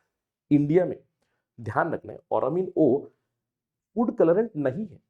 मैं रिपीट करके बता रहा हूँ, ऑरामीन ओ फूड कलरेंट नहीं है। ये इंडस्ट्री वगैरह में इस्तेमाल किया जाता है, लैब्स में इस्तेमाल किया जाता है, बट वेरी सैडली हमारे देश में ये खाने में मिला है, स्पाइसेस में मिला है। Very serious issue. ठीक है, again I think you can think of this particular topic from the perspective of case study also। ethics का case study आप सोच सकते हो कि अगर आप एक जिले में DM हो या फिर SP हो और आपके जिले में देखा गया कि खाने के पदार्थों में बहुत ज़्यादा मिश्रण हो रहा है, अडल्ट्रेशन हो रहा है, और वहाँ पे ऑरामीन के ट्रेसेस मिले हुए, तो आप क्या एक्शन लोगे, किस तरह से प्रोसीड करोगे? Just think on these lines as well. ठीक है, चलिए आगे बढ़ते हैं। Let's move to the next section, that is I would say defense, IT, miscellaneous, सब कुछ ऐड करेंगे, अंत में स्कीम्स के बारे में डिस्कशन करेंगे। ठीक है, तो यहाँ पे INS तारागिरी को डिलीवर किया गया। It has been given to Indian navy को नवंबर 2025 में हैंडओवर कर दिया गया। अभी इसकी एक्सटेंसिव टेस्टिंग चलेगी। मजगांव डॉक शिप बिल्डर्स ने इसको मैन्युफैक्चर करके दिया हुआ। ध्यान रखना है, it is Nilgiri class frigate which is a part of project 17A। ठीक है, it's a stealth guided missile frigate, overall third which is constructed by MDL। ध्यान रखना है, तारागिरी जो है it is Himalayan hill range है जिसका नाम है तारागिरी। पहले भी हमारे पास INS तारागिरी था लिएंडर क्लास का, जो डिकमीशन हो चुका है। अब नया INS तारागिरी है नीलगिरी क्लास। अब इसकी अगर फीचर्स देखो, ध्यान रखना है, इसको डिजाइन किया है ब्यूरो ऑफ नेवल डिजाइन ने, इसको कंस्ट्रक्ट किया है, बिल्ड किया है Mazagon dock ship builders limited Mumbai. तो design by warship design bureau and built by Mazagon. 75% इसके जो कंपोनेंट्स हैं वो इंडिजिनसली डेवलप्ड है, भारतीय है, आत्मनिर्भर भारत का एग्जाम्पल बन जाएगा। इसकी प्रोपल्शन डुअल प्रोपल्शन है, कंबाइंड डीजल प्रोपल्शन भी है, गैस प्रोपल्शन भी है, diesel and gas propulsion both. इस फ्रिगेट पे ब्रह्मोस जो सुपरसोनिक मिसाइल्स है उसके लॉन्चर्स और मिसाइल्स हम लोग उससे लेस कर सकते हैं। It also has a small air defence system, we have MRSAM missiles also, medium range surface to air missiles भी यहाँ पे हैं। एयर डिफेंस, इसका खुद का एयर डिफेंस बनेगा। साथ ही साथ यहाँ पे आपकी 76 mm रैपिड गन है, 30 mm की गन्स है, क्लोज रेंज की वेपन्स वगैरह है आपको मिलेगी। तो this Taragiri is going to help a lot in our coastal security and in providing security in the Indian ocean region. ठीक है, चलिए आगे बढ़ता है। Let's talk about project sun catcher. बहुत ही इंटरेस्टिंग प्रोजेक्ट है। सन कैचर अनाउंस किया गया बाय गूगल, नाम से पता चला है सन कैचर, यानी कि सन की रेस या फिर सन के पावर को कैच करना है। किस लिए? For artificial intelligence, for machine learning, for creating data centres in the space. ठीक है, तो ये सन कैचर प्रोग्राम क्या है? गूगल ने अनाउंस किया सन कैचर, अ मूनशॉट प्रोग्राम, जहां पे एआई पावर्ड या फिर एआई डेटा सेंटर्स ऊपर बनाएंगे। अगेन अभी फिलहाल इट्स अ कॉन्सेप्ट, कुछ भी लॉन्च नहीं हुआ है, अभी तक कुछ भी नहीं हुआ है, लेकिन this is an idea and this is a classic example of space infrastructure, clean energy and artificial intelligence, इन तीनों का मिश्रण है। तो प्रोजेक्ट सन कैचर ये होगा क्या, इसका कॉन्सेप्ट क्या है? अगर आप इस इमेज को देख रहे हो समझ में आएगा ये है क्या करके। देखो कॉन्सेप्ट क्या है कि हम एक कॉन्स्टलेशन बनाएंगे, यानी कि अलग अलग सैटेलाइट्स या फिर अलग अलग बॉडीज हम लोग स्पेस में छोड़ेंगे, लो अर्थ ऑर्बिट में मेनली, यहाँ पे एसएसओ में भेजेंगे, लो अर्थ ऑर्बिट में सन सिंक्रोनस ऑर्बिट भेजेंगे, क्योंकि अगर सन सिंक्रोनस ऑर्बिट है इसका मतलब क्या, 24 घंटे उसके ऊपर सनलाइट आपको मिलती हुई रहेगी। उद्देश्य क्या है कि वो गूगल के जो प्रोसेसिंग यूनिट है, टेंसर प्रोसेसिंग यूनिट है, वो उसको लेकर जाएंगे और यहाँ पे this is like a data centre. अब आप जानते हो कि यहाँ पे अर्थ पे हम लोग डेटा सेंटर बनाएंगे तो of course there is a lot of investment, there is a lot of power needed for cooling, तो पावर गजलिंग बन जाता है। तो ये एक सेल्फ रनिंग डेटा सेंटर बन जाएगा, है कि नहीं? That is the concept. Each satellite will carry Google tensor processing units for machine learning workload and it is interconnected through free space optical link, यानी कि लेजर कम्युनिकेशन से connect रहेगा। तो ये पूरा का पूरा जो एक सेटअप रहेगा, it is going to behave like a big data center. So this is a hypothetical idea, आगे चल के डेवलपमेंट चलेगी इस पे, but a very interesting idea, क्योंकि इस तरह के पहले क्वेश्चंस आ चुके हैं। ठीक है, कि सन कैचर किसका प्रोजेक्ट है? I remember one of the projects called as Loon project, कुछ इस तरह का लून प्रोजेक्ट था, जहाँ पे बड़े बड़े balloons Google was planning to launch to provide internet everywhere, although that did not happen, but just remember about these projects for sure. थोड़ा सा फैक्चुअल है। ठीक है, आगे चलते हैं। आर्का जीकेटी-1। आर्का जीकेटी-1 इंडिया का पहला first generation intelligent power IP powered system on chip है। सिलिकॉन ऑन चिप या फिर सिस्टम ऑन चिप हम लोग कहते हैं, silicon system on chip, SOC, which will be very useful for edge artificial intelligence and smart energy applications. Arka हमारा indigenously developed है, indigenously developed by a startup called edge azimuth AI and Cyient. Cyient और azimuth मिलकर अर्का जीकेटी-1 develop कर चुके हैं। तो इसको कहाँ पे इस्तेमाल करने वाले हैं? स्मार्ट यूटिलिटीज और ग्रिड्स में, एडवांस्ड मीटरिंग में, तो बैटरी स्टोरेज, एनर्जी स्टोरेज के एप्लीकेशंस में अर्का जीकेटी-1 का इस्तेमाल जरूर होगा। अब ध्यान रखना है इसकी टेक्निकल डिटेल्स क्या है। It is a silicon system on chip, इसका मतलब क्या है? मल्टी कोर कंपोनेंट्स होंगे which will help in artificial intelligence and machine learning based control logic. On chip memory भी है और इंटेलिजेंट पावर मैनेजमेंट है विच इज क्वाइट अडेप्टिव। तो बहुत ही हाईली एफिशिएंट ये सिलिकॉन चिप है, एक सिस्टम है, छोटा सा चिप है, सिस्टम है, which can help us in energy based applications. ठीक है, तो मेनली एनर्जी में इस्तेमाल किया जाएगा, एनर्जी सेक्टर में इसको इस्तेमाल किया जाएगा। ठीक, ध्यान रखना। नेक्स्ट, क्वांटम की डिस्ट्रीब्यूशन में हम लोगों ने एक बहुत ही बड़ा एक पायदान अचीव किया हुआ है। हम लोगों ने अभी क्वांटम की डिस्ट्रीब्यूशन से क्वांटम कम्युनिकेशन किया हुआ है फॉर 500 किलोमीटर। ये किसने किया हुआ है? क्यूएनयू लैब्स करके है, बेंगलुरु का एक कंपनी है QNU labs, under the national quantum mission. पहली बार उन्होंने सक्सेसफुली डेमोन्स्ट्रेट किया है क्वांटम कम्युनिकेशन, यानी secure quantum communication 500 kilometre distance पे। अब आप जानते हो क्वांटम कम्युनिकेशन में we do use quantum concepts. अब क्वांटम कॉन्सेप्ट में सबसे कोर क्या चीज है? क्यूबिट। क्यूबिट का जो कॉन्सेप्ट है, क्यूबिट बेस्ड कम्युनिकेशन होगा। तो क्यूबिट के बेसिस के ऊपर, और इन क्यूबिट्स को हम लोग डिजाइन करेंगे on the basis of superposition, entanglement, interference. ये हम लोगों ने कई बार चर्चा की हुई है। इससे हम लोग हमारा जो कम्युनिकेशन चैनल होगा या फिर डेटा जो कम्युनिकेट होगा दैट वुड बी एनक्रिप्टेड। ठीक है, अब एनक्रिप्शन किस तरह से की जा सकती है? Encryption can be different kinds, BB84, E91, SAR04, CVQKD, अलग अलग तरह के क्वांटम एनक्रिप्शन मॉडल्स हैं। जनरली वी यूज E91, जहाँ पे फोटॉन्स का इस्तेमाल करते हैं, पोलराइज फोटॉन्स का इस्तेमाल करते हैं, जिससे कि हम लोग कम्युनिकेट कर सकते हैं। अब आई नो सुनकर आपको थोड़ा सा ग्रीक और लैटिन लग रहा है, let me explain you in very simple terms कि क्या हुआ है।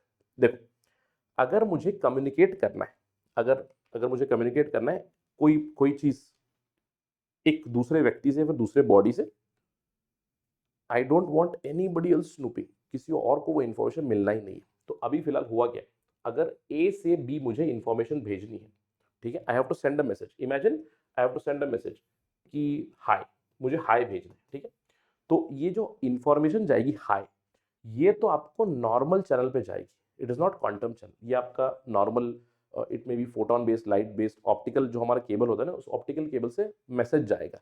लेकिन अगर इस व्यक्ति को मैसेज पढ़ना है तो एक की एंटर करनी पड़ेगी, और वो की मैं क्वांटम चैनल पे भेजूंगा। अब ध्यान रखना है, आजकल हम लोग quantum channel, we are also using the same optical fibres for quantum communication also, quantum channel भी उस पर ही हम लोग ट्राई कर रहे हैं। बट क्वांटम चैनल पे क्या जाएगा, की जाएगा। ठीक है, तो ए से बी एक की जाएगी, बी अगर वो की एंटर करेगा तभी उस मैसेज को पढ़ पाएगा। That means it is extra ordinarily secure communication. कोई भी इसको इसको क्रैक नहीं कर सकता है, कोई इस एन्क्रिप्शन को क्रैक नहीं करेगा। अगर गलती से कोई इस मैसेज को पढ़ने की कोशिश करेगा, if somebody wants to read it, नया की जनरेट हो जाएगा, क्योंकि फोटोन एंटैंगल्ड है, तो नई क्वांटम की जनरेट हो जाएगी।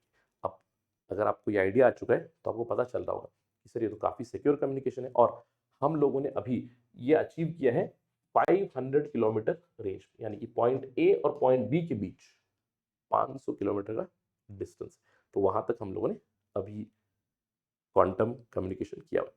तो ये क्यों इतना जरूरी हो जाएगा, क्योंकि देखिए क्वांटम कम्युनिकेशन बहुत इंपॉर्टेंट है हमारी डेटा सॉवरेनिटी के लिए, स्पेशली क्रिटिकल जो हमारी कम्युनिकेशन होगी ना, आर्म फोर्सेस की कम्युनिकेशन हो सकती है, पीएमओ से पीएमओ की आर्म फोर्सेस के साथ, पीएमओ की कैबिनेट के साथ जो कम्युनिकेशन है, न्यूक्लियर जो हमारे कमांड्स है, काफ़ी सिक्योर कम्युनिकेशन की जरूरत पड़ेगी, तो we can go for quantum communication. इसके अलावा टेक्नोलॉजी जो हमारी क्वांटम टेक है, स्पेशली एनक्रिप्शन, अभी फिलहाल we rely on foreign companies, but now Indian companies are also coming in. जैसे I showed you QNU labs जो है, they have come here and they have worked on this quantum communication. काफ़ी secure communication होगी, यानी कि financial communication, आपकी health care sensitive data जो होगा that will also be quite secure. Future की बात कर रहा हूँ अभी, अभी फिलहाल we have only reached 500 kilometres. अगर हम लोग दूसरे देशों की बात करें, China has already gone past 2000 kilometres, even US has gone past multiple thousands of kilometres communication through quantum channel. ठीक है, quantum key distribution based, quantum encryption based communication वो और भी लंबे डिस्टेंस के लिए वो अचीव कर चुके हैं। इनफैक्ट चाइना का तो उनका खुद का एक क्वांटम सैटेलाइट भी है, मिसियस करके, they have launched it before it's, but still we are moving towards आत्मनिर्भरता in terms of quantum communication slowly and steadily. ठीक है, चलिए आगे बढ़ते हैं। जीपीएस स्पूफिंग एक बहुत ही बड़ा प्रॉब्लम बन चुका है हमारे लिए। हम क्वाइट श्योर कि आपने नवंबर, इनफैक्ट दिसंबर में भी हम लोग खबरें सुन ही रहे हैं जीपीएस स्पूफिंग के बारे में। नवंबर 2025 में बहुत ज़्यादा जीपीएस स्पूफिंग हम लोगों ने देखी, उसके इंसिडेंट्स हम लोगों ने देखे, स्पेशली दिल्ली और फ्लाइट सेफ्टी से जुड़ी हुई इश्यूज हम लोगों ने देखी। ठीक है, अब ये जीपीएस स्पूफिंग होता क्या है? It is a cyber attack, it's a cyber problem, जहां पे फेक जीपीएस या फिर फेक जो हमारा नेविगेशन सैटेलाइट सिस्टम जो है, ग्लोबल नेविगेशन सैटेलाइट सिस्टम है, तो उनका फेक डेटा भेजा जाएगा, फेक सिग्नल्स ट्रांसमिट किए जाएंगे, जहां पे रिसीवर को लगेगा कि यार लोकेशन दूसरी है, फिर लोकेशन चेंज हो गया। अब जैसे समझ लो जीपीएस स्पूफिंग कर दिया, मुझे मेरी फ्लाइट उतारनी है at one particular location, I have to land it. अगर जीपीएस स्पूफ हो गया, imagine I have to land at point A but my GPS is showing the same point A here, तो मैं दूसरी जगह पे लैंड कर जाऊंगा, वहां पे प्रॉब्लम्स हो सकती है। आई होप इससे आइडिया आ चुकी है। अगर नहीं समझ में आया तो अभी भी जीपीएस स्पूफिंग में होगा क्या, एक अटैकर क्या करेगा, जीपीएस जो रेडियो सिग्नल्स होते हैं ना, स्पेशल हार्डवेयर सॉफ्टवेयर इस्तेमाल करके वो जो जीपीएस की लोकेशन रहेगी, रियल पोजीशन, उसको स्पूफ कर देगा दूसरी जगह पे। तो एक्चुअल जो जीपीएस का डेटा है it should have pointed to A, लेकिन इस अटैकर की वजह से it is now pointing at B. This is called spoofed position. Sir इससे क्या प्रॉब्लम होगी? अरे क्या प्रॉब्लम नहीं होगी। Imagine if somebody is able to spoof the GPS location across the border। अब बॉर्डर है यार, 2-3 किलोमीटर इधर उधर भी अगर लोकेशन स्पूफ हो गया तो व्यक्ति इधर से उधर समझ लो लैंड करना है, कहीं भी पहुंचना है, तो it will have a lot of problems for civilian systems and it will have serious problems for military as well. In fact हम लोगों ने जीपीएस स्पूफिंग के पहले भी केसेस देखे हैं, स्पेशली बॉर्डर एरियाज के आसपास। बट अगेन लास्ट मंथ यानी कि नवंबर 2025 में we have seen many cases of GPS spoofing. ठीक है, ध्यान रहेगा। चलिए अगले टॉपिक पे चलते हैं। आरईपीएम स्कीम लॉन्च की है भारत सरकार ने। यूनियन कैबिनेट ने हाल ही में अप्रूव किया है scheme for promotion of rare earth magnets. ठीक है, ये हम लोगों ने एक सेपरेट वीडियो में भी चर्चा की है, but I just repeat it very soon very quickly. Union cabinet ने 7,280 करोड़ रुपए की फंडिंग देकर एक रेयर अर्थ मैग्नेट की स्कीम लॉन्च की है। नोट करना है इस स्कीम का ऑब्जेक्टिव क्या है कि हम हमारे देश में रेयर अर्थ मैग्नेट्स प्रोड्यूस करें up to the tune of 6,000 metric tonne per annum. एक साल में 6,000 टन रेयर अर्थ मैग्नेट्स हम लोग प्रोड्यूस करें। अभी फिलहाल we don't produce, we import most of them from other countries, mainly China. ठीक है, अब ध्यान रखना है टोटली 5 मैन्युफैक्चरर्स चूज किए जाएंगे, 1200 मेट्रिक टन उनकी प्रोडक्शन कैपेसिटी होगी अगले 7 सालों में। और यहाँ पे हमारे ऑब्जेक्टिव क्या है कि in terms of rare earth magnets हम लोग इंडिपेंडेंट बन जाए। और आप जानते हो कि rare earth magnets are used almost everywhere. High end electronics में, हाई टेक्नोलॉजी जैसे विंड टर्बाइन्स में इस्तेमाल होगा, डिस्प्ले टेक्नोलॉजी में इस्तेमाल होगा, साउंड में इस्तेमाल होगा, कंप्यूटर्स में, प्रोसेसर्स में, everywhere rare earth magnets are being used. क्यों? क्योंकि rare earth magnets are some of the most permanent magnets and most powerful magnets. जैसे हेल्थ केयर सेक्टर में MRI is a classic example जहां पे we need magnets. ठीक है, अब यहाँ पे ध्यान रखना है प्लान क्या है इस स्कीम का कि 2 सालों में इनकी प्रोडक्शन स्टार्ट हो जानी चाहिए और अगले 5 सालों में 2+5 ईयर्स का स्कीम है, तो अगले 5 ईयर्स में उन्हें ऑपरेशन के ऊपर उनको इंसेंटिव मिलेगी और उनके ऑपरेशन, उनके सेल्स के ऊपर ही बहुत ज़्यादा फोकस है। 6,450 crore rupees has been allocated for the sales and operations later on। Capex के लिए दिया गया है, यानी कि अगर मैं एक रेयर अर्थ मैग्नेट का कंपनी शुरू करना चाहता हूँ तो कैपिटल एक्सपेंडिचर 30% मुझे मिल सकता है फ्रॉम दिस पर्टिकुलर फंड। इसी स्कीम से कैपिटल फंडिंग भी मुझे मिल सकती है।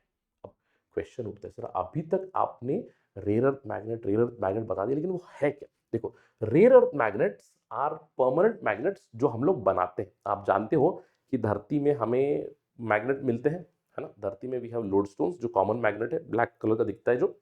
इसके अलावा हम लोग दूसरे भी मैग्नेट्स मैन्युफैक्चर करते हैं, जैसे वी हैव एल्निको ना, एल्निको है, कोबाल्ट बेस्ड अलग अलग मैग्नेट्स हम लोग प्रोड्यूस करते हैं। तो प्रॉब्लम यह है कि they are not very powerful, right. लेकिन rare earth magnets are strongest permanent magnets और उसमें सबसे फेमस है neodymium iron boron, NdFeB magnets. और इनको हम लोग प्रोड्यूस करते हैं by sintered rare earth process या फिर सिंटर्ड प्रोसेस से हम लोग बना सकते हैं। सिंटरिंग प्रोसेस है। अब ध्यान रखना है, रेयर अर्थ मैग्नेट अगर मुझे बनाना है तो I will be needing rare earth elements. Sir ये रेयर अर्थ एलिमेंट्स क्या है? पीरियोडिक टेबल को अगर आप देखोगे वहां पे 17 केमिकली सिमिलर मेटालिक एलिमेंट्स आपको मिलेंगे पीरियोडिक टेबल में। ये जो लैंथेनम का सीरीज आपको मिलेगा 51 से लेकर 71 तक जो एटॉमिक नंबर्स है, you will find a long list. These are rare earth elements. और ये जो रेयर अर्थ एलिमेंट्स है, लैंथेनाइड्स भी हम लोग उसे कहते हैं, लैंथेनम, सीरियम, नियोडिमियम, मैंने आपको बताया नियोडिमियम एंड समैरियम, ये दोनों बहुत ज्यादा इस्तेमाल होते हैं इन मेकिंग परमानेंट मैग्नेट्स। तो 17 एलिमेंट्स है। रेयर अर्थ मैग्नेट्स हम लोग बनाते कैसे हैं, ध्यान रखना है। कि पहले हम लोग जो भी मुझे चाहिए, say if I want to make say neodymium iron boron, तो मुझे क्या चाहिए, नियोडिमियम चाहिए, मुझे आयन तो मिल ही जाएगा, मुझे बोरॉन भी मिल जाएगा। ठीक है, तो पहले हम इनको मेल्ट करेंगे, पहले हम इनको पिघला देंगे, पिघला के मिक्स करना है। क्यों? क्योंकि मुझे एलॉय बनाना है। तो एक बार मैंने पिघला के मिला दिया, फिर उसको मैं कास्ट करूंगा। ठीक है, कास्टिंग करने के बाद इसको पाउडर करेंगे, इसको पूरा पीसेस में पाउडर कर देंगे और इस पाउडर को हम लोग प्रेस करेंगे। कैसे? इस पर्टिकुलर शेप में। एक बार इस शेप में प्रेस हो गया, उसके ऊपर हम लोग कोटिंग लगा देंगे, कोटिंग इसकी प्रोटेक्शन के लिए। और एक बार कोटिंग लगा दी, उसके बाद उसको स्ट्रॉन्ग मैग्नेटिक फील्ड में रखेंगे। तो एक बार मैग्नेटिक फील्ड में चला गया तो मैग्नेटाइज हो जाएगा और इसकी मैग्नेटिज्म ऑलमोस्ट परमानेंट होती है, बहुत ही लॉन्ग लाइफ मैग्नेट्स ये होते हैं। और जैसे मैंने आपको बताया, इनकी ढेर सारी एप्लीकेशंस है। इनको हम लोग जो हाई टेक जो कहते हैं ना, आजकल हम लोग हाई टेक्नोलॉजी जो कहते हैं, वहां पे जरूर इस्तेमाल करते हैं। ठीक है, चलिए आगे बढ़ते हैं। अब एक और बहुत ही इंपॉर्टेंट इन्फॉर्मेशन मुझे आपको देनी है from MCQ perspective, very important idea, कि ये जो रेयर अर्थ एलिमेंट्स है ना, they are not actually rare. ठीक है, rare earth element they are not really rare, ये आपको ध्यान रखना है। बहुत ही जरूरी इन्फॉर्मेशन है फ्रॉम एमसीक्यू पर्सपेक्टिव। ठीक है सर, क्या मतलब है इसका? रेयर नहीं है मतलब, देखो, रेयर का मतलब ये नहीं कि बहुत कम मात्रा में मिलते हैं, ऐसा नहीं है, बहुत ज्यादा मात्रा में है। अर्थ क्रस्ट में आपको बहुत ज्यादा मात्रा में मिलेंगे, लेकिन एक जगह नहीं मिलेंगे, ध्यान रहेगा। Rare earth elements are actually abundant in earth crust. In fact कहा जाता है गोल्ड से भी ज्यादा आपको ये मिलेंगे, you can find more than gold also. लेकिन प्रॉब्लम क्या है, इनको हम लोग रेयर अर्थ एलिमेंट्स या फिर रेयर अर्थ मेटल क्यों कहते हैं? क्योंकि ये एक जगह पे आपको नहीं मिलेंगे, that is why it's not economically viable. ठीक है, and rare earth elements they do not occur in free metallic state, always ये हमें इनके ऑक्साइड फॉर्म में मिलते हैं। ठीक है, ध्यान रहेगा। राइट, सो अगर रेयर अर्थ एलिमेंट्स हो, रेयर अर्थ मैग्नेट हो, इस पर कोई भी सवाल आएगा तो आई am quite sure that you will cover it up. Okay, चलिए आगे बढ़ते हैं, एक स्कीम के बारे में चर्चा करते हैं। So we are now entering into the fag end of our discussion. End में हम लोग स्कीम चर्चा करते हैं। तो आरडीआई स्कीम नवंबर 2025 में लॉन्च की गई। प्राइम मिनिस्टर मोदी ने फॉर्मली लॉन्च किया research development and innovation scheme, जहां पे इमर्जिंग साइंस टेक्नोलॉजी कॉन्क्लेव में इसको लॉन्च किया गया अगले 6 सालों के लिए।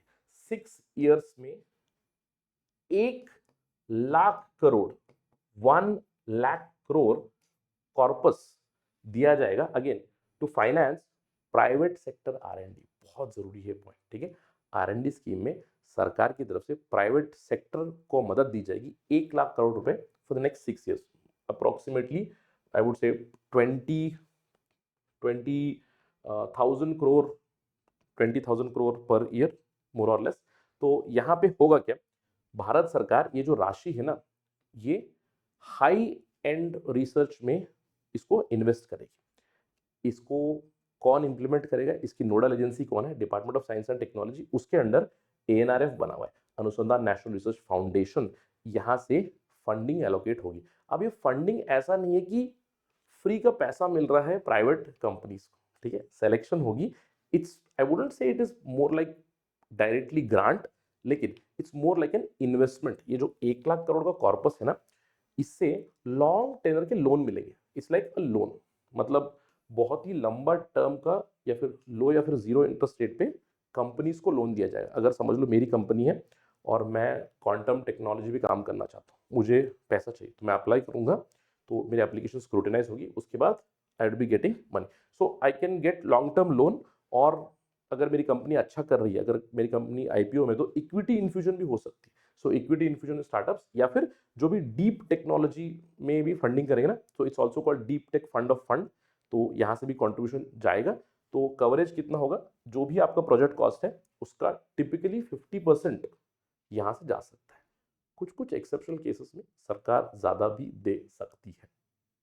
तो इसका मतलब क्या है, आने वाले सालों में, स्पेशली आने वाले 5-6 सालों में, huge amount of funding is available for entrepreneurs who are working in the high tech sector, ठीक, हाई टेक्नोलॉजी फिर रिसर्च एंड डेवलपमेंट सेक्टर में जो है, तो वहाँ पे काफ़ी ज़्यादा फंडिंग मिलेगी। ठीक है, again I wouldn't, as I told, it's not like free money, but long term loan, equity infusion, government थोड़ा सा स्टेक ले सकती है, इस तरह की चीजें करेंगे. Again all the decisions would be taken by ANRF, अनुसंधान national research foundation will scrutinize the applications and they will take the final call. ठीक, right? So this, I would say, more or less completes our discussion for November 2025. I know आपको MCQ जहाँ पे मुझे लगा important है वो मैंने यहाँ पे डाले हुए हैं, लेकिन very soon I will be starting in initiative जहाँ पे हम लोग मंथली जो करंट अफेयर्स है उसकी स्पेसिफिक MCQ की डिस्कशन करेंगे on the channel only, it will run. So you will be getting 12 videos. 2024-5 का जो भी डिस्कशन होगा ना, तो MCQ का डिस्कशन होगा on the channel itself. In the meantime I will also start posting questions from mid December on the channel also, जहाँ पे we will shift to the MCQ mode, क्योंकि prelims का समय आ रहा है धीरे धीरे. बट अगेन दिसंबर मंथ में आपको मेंस के प्रैक्टिस क्वेश्चन मिलेंगे, प्रीलिम्स के भी प्रैक्टिस क्वेश्चन स्टार्ट हो जाएंगे. All would be based on this current affairs itself. ठीक है, इसके अलावा जाते जाते मेंस फॉर्डर में हमेशा आपको देता हूँ. इस महीने में यानी कि नवंबर 2025 में कुछ बहुत ही इंपॉर्टेंट आर्टिकल्स आए थे, very important articles had come. जैसे एक आर्टिकल AI जुडिशरी के ऊपर था कि आर्टिफिशियल इंटेलिजेंस का जुडिशरी में किस तरह का योगदान हो सकता है, किस तरह की चेंजेस वो ला सकते हैं. Apart from that Indian council for medical research की रिपोर्ट आई है जहां पे rising antibiotic resistance in India के बारे में उन्होंने वार्न किया है, और ये हमारे लिए एक एवरग्रीन टॉपिक बन जाएगा, AMR, anti microbial resistance in India. Apart from that November 2025 में यूनेस्को ने एक बहुत ही इंपॉर्टेंट नोट या फिर रिपोर्ट रिलीज की है जहां पे उन्होंने न्यूरो टेक्नोलॉजी के एथिक्स के बारे में बात की. और न्यूरो टेक्नोलॉजी एक बहुत ही इंपॉर्टेंट फील्ड एमर्ज हो रहा है, and we can expect some sort of development or a question on this for sure. Neurotechnology में जैसे we are talking about advanced brain computer interface applications. आपने वो इलॉन मस्क के न्यूरालिंक के बारे में ज़रूर सुना होगा. तो न्यूरोटेक्नोलॉजी में बहुत सारी नई चीज़ें आ रही है, उसको एथिकली कैसे इस्तेमाल किया जाए उसके ऊपर चर्चा चल रही है. And again next generation battery technology is one particular topic which is very very important. In fact इसके ऊपर मैं सेपरेटली भी काम कर रहा हूँ. I'll also try to develop a video on this. जो नई बैटरी टेक्नोलॉजीज है, हर महीने में कोई ना कोई नई बैटरी टेक्नोलॉजी आ रही है, नई एनर्जी से जुड़ी हुई डेवलपमेंट आती है और उनके ऊपर कई बार सवाल आते हैं. ठीक है, सो जैसे सोडियम आयन बैटरी होगी, वैनेडियम बेस्ड बैटरीज हो गई, लिथियम आयन बैटरी तो ऑलरेडी मार्केट में है ही. So will talk about this, but you do prepare a note on this. Again for mains, you understand, before the mains I have discussion for preparation of mains separately. That's why I give you mains fodder along with it current affairs practice questions. तो आपको मेरे Telegram channel पे मैं आपको provide करता ही हूँ. You have the Telegram channel name here @rahulsai222_UPSC specifically students के लिए है. तो जहाँ पे आपको इसका PDF भी मिलेगा, सारी इन्फॉर्मेशन मिलेगी. You can again follow me on this particular ID @rahulsai222. ये मेरा Instagram ID है, ये मेरा नंबर भी है. Do not call directly. I've been seeing that for the past week or so I have been receiving calls directly. I generally don't receive calls directly. Yes, reply अगर एक आध दिन late भी आएगा ज़रूर, ध्यान रखना है. You can drop a message on WhatsApp, on Aratai, or as a text message also. ठीक है, so that is it in this particular discussion, and I hope you have enjoyed it. I'll see you next month. Thank you very much for watching this video. Please like the videos, share the videos and comment on these videos. Thank you again. Jai Hind.